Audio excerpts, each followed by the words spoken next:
Hello friend, আজকে আমি তোমাদের সাথে শেয়ার করবো চিংড়ি ভাপার একটা রেসিপি, যেটা খুব চটজলদি আর খুবই সহজ উপকরণে খুব বাড়িতে ঘরে থাকা জিনিসগুলো দিয়েই তৈরি হয়ে যাবে। চিংড়ি মাছগুলোকে আমি ভালো করে জল ঝরিয়ে পরিষ্কার করে নিয়েছি, তার মধ্যে দিয়ে দিলাম নুন আর হলুদ। সেটাকে ভালো করে মাখিয়ে নিয়ে একটা প্লেট চাপা দিয়ে রেখে দেবো 10 থেকে 15 মিনিটের জন্য।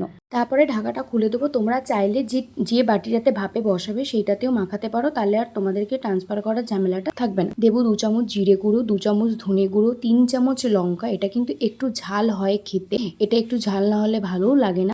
আর দেবো স্বাদ মতো চিনি। আর সব থেকে মেন ইনগ্রিডিয়েন্টস হচ্ছে সর্ষের তেল। সর্ষের তেলটা কিন্তু এই রান্নাটা একটু বেশিই লাগবে, যেহেতু কোনো মশলাই কিন্তু আমরা সেরকমভাবে ইউজ করছি না। আর তোমরা চাইলে বাটা মশলা দিতে পারো, আমি গুঁড়ো মশলাই দিচ্ছি।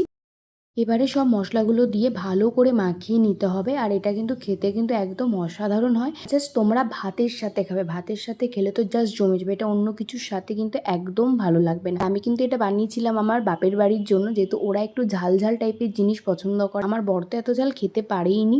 ওকে বলেছি তোমাকে একদিন অন্যভাবে বানিয়ে দেবো দই ফই দিয়ে, সেই দিনটাও তোমাদের সাথে শেয়ার করব।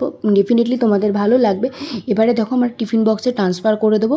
ট্রান্সফার করে আমি একটা কড়াই বসিয়ে জল গরম করে তার উপরে টিফিন বক্সটা দিয়ে একটা নোড়া কিছু চাপা দিয়ে দেবো। আমি নোড়াটা চাপা দিয়েছি, শক্ত কিছু চাপা না দিলে ফুটলে যেহেতু নড়বে টিফিন বাটিটা, তো সেটা যেন না হয়। তো তারপরে 35 থেকে 40 মিনিট রাখার পরে রান্নাটা কিন্তু আমাদের একদম হয়ে যাবে। আমার রিকোয়েস্ট রইল, তোমরা কিন্তু বাড়িতে অবশ্যই একবার ট্রাই করো। আমার কিন্তু চিংড়ি মাছ এখানে 15টা মতো ছিল, সেই হিসেবে মশলাটা আমি ব্যবহার করেছি। তোমরা কিন্তু সেই হিসাব করে মশলাটা ব্যবহার করবে।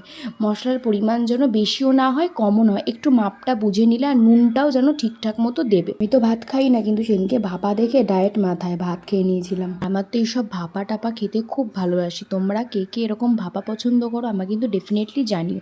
তো দেখো আমার কিন্তু পুরো রান্নাটা রেসিপিটা রেডি হয়ে গেছে। তোমরা কিন্তু অবশ্যই তোমার ফ্রেন্ড বা কাছের মানুষদের সাথে শেয়ার করো। আর ভালো লাগলে অবশ্যই একটা লাইক কমেন্ট শেয়ার করে যেও। চলো টাটা, বাই বাই, দেখা হচ্ছে অন্য কোনো ভিডিওতে।